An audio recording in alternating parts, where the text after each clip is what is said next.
অল্প জল দিয়ে দিলাম। চাল কুমড়োটা দিয়ে দেবো এর মধ্যে।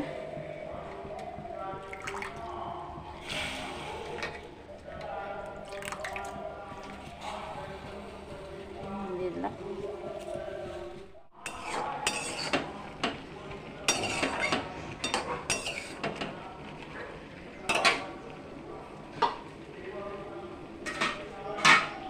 একটু সিদ্ধ হলে নামাবো, কটা কাঁচা লঙ্কা দিয়ে দিলাম এর মধ্যে।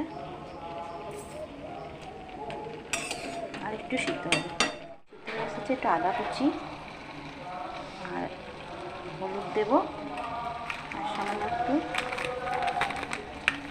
জিরের গুঁড়ো দিয়ে দেবো।